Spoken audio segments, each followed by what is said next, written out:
آیت 46 سے. اعوذ باللہ من الشیطان الرجیم. بسم اللہ الرحمن الرحیم. وَلَقَدْ أَرْسَلْنَا إِلَىٰ ثَمُودَ أَخَاهُمْ صَالِحًا أَنِ اعْبُدُوا اللَّهَ فَإِذَا هُمْ فَرِيقَانِ يَخْتَصِمُونَ. قَالَ يَا قَوْمِ لِمَ تَسْتَعْجِلُونَ بِالسَّيِّئَةِ قَبْلَ الْحَسَنَةِ لولا تستغفرون الله لعلكم ترحمون. قالوا اطيرنا بك وبمن معك قال طائركم عند الله بل أنتم قوم تفتنون. وكان في المدينة 9 رهط يفسدون في الأرض ولا يصلحون. قالوا تقاسموا بالله لنبيتنه وأهله ثم لنقولن یہ میں نے کیا کہا؟ اچھا سوری. قالوا تقاسموا بالله لنبيتنه وأهله ثم لنقولن لوليه ما شهدنا مهلك أهله وإنا لصادقون. ومكروا مكرا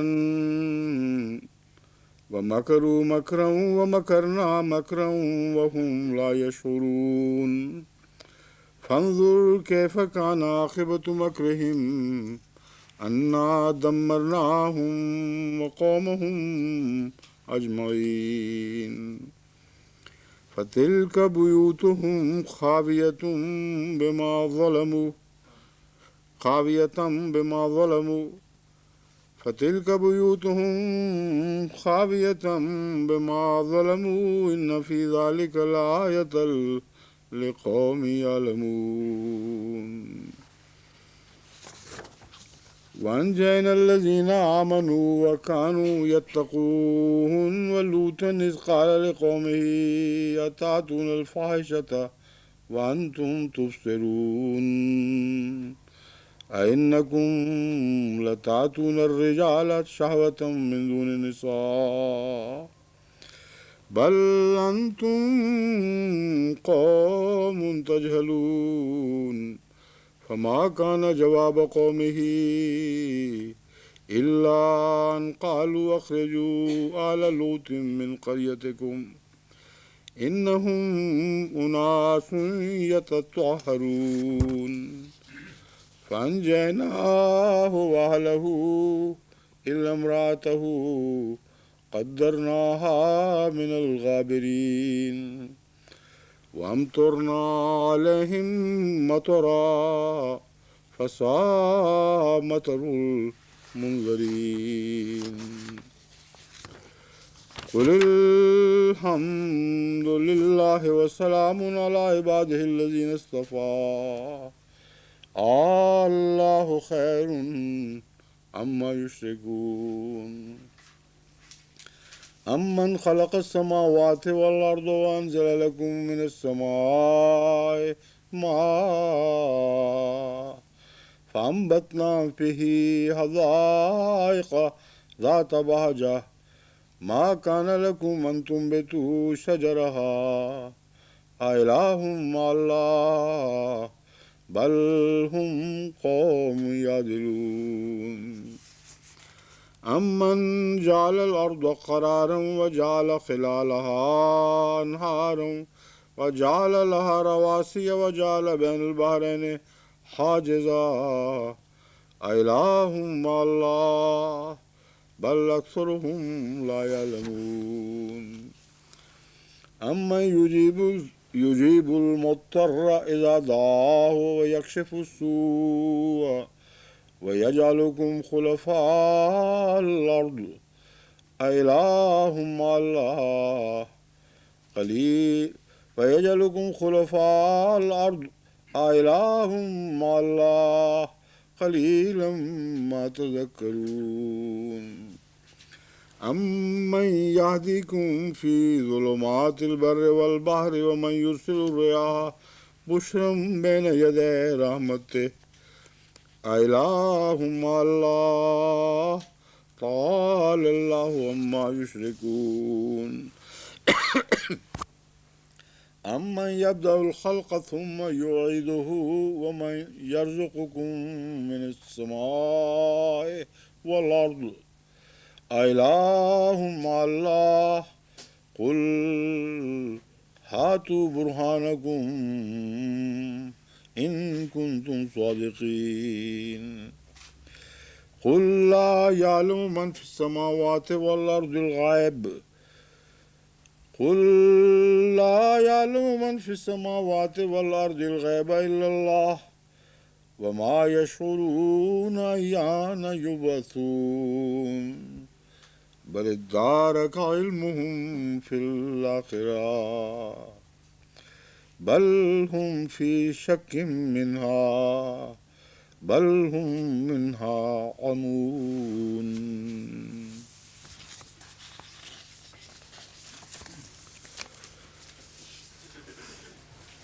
وَلَقَدْ أَرْسَلْنَا إِلَىٰ ثَمُودَ أَخَاهُمْ صَالِحًا اور یقیناً ہم نے سمود کی طرف ان کا بھائی صالح بھیجا ان اعبدوا اللہ اس مقصد کے لیے یہ کہتے ہوئے گویا کہ ان کو یہ پیغام دیتے ہوئے کہ اعبدوا اللہ کہ اللہ کی عبادت کرو فَإِذَا هُمْ فَرِيقَانِ يَخْتَصِمُونَ تو اچانک یہ دو آپس میں جھگڑنے والے اور بحث کرنے والے فریق بن گئے گروہ بن گئے ایک وہ جو حضرت سمود کے ساتھ تھے صالح کے ساتھ تھے اور دوسرے جو ان کی قوم سمود کے ساتھ قال یا قوم لم تستعجلون بالسیئۃ قبل الحسنہ انہوں نے کہا اے میری قوم تم برائی کیوں جلدی چاہتے ہو بھلائی سے پہلے لولا تستغفرون اللہ تم اللہ تعالیٰ سے مغفرت کیوں طلب نہیں کرتے لعلکم ترحمون تاکہ تم پر رحم فرمایا جائے یہاں برائی سے پہلے بھلائی سے پہلے برائی چاہنا یہ کیا مطلب ہے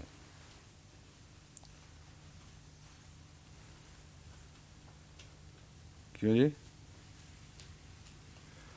محمد صاحب صاف ہے بتائیں وہ کہتے تھے فاتنا بما تعدنا اگر ہم جھوٹے ہیں تو ہمیں عذاب کیوں نہیں دیتا اللہ تعالیٰ اور حضرت صالح سے وہ کون سا عذاب طلب کرتے تھے اونٹنی کی کھونچیں کاٹنے پر وہ بیٹھے ہوئے تھے تیار اور حضرت صالح نے ان کو متنبع کیا تھا تو تستعجلون بالسیئۃ معلوم ہوتا ہے کہ انہوں نے فیصلہ کر لیا کہ ہم نے ضرور یہ کرنا ہے اور یہ کام کر کے چھوڑیں گے اس وجہ سے آپ نے ان کو تنبیہ کی ہے یعنی آپ کو محسوس ہو گیا تھا کہ انہوں نے شرارت کر دینی ہے کوئی نہ کوئی کہ تم بجائے اس کے کہ بھلائی چاہو انتظار کرو اور مجھ سے فیض حاصل کرو اس کی بجائے تم نے جو برائی کا فیصلہ جلدی میں کر لیا تمہیں جلدی کیا ہے اتنے عذاب کی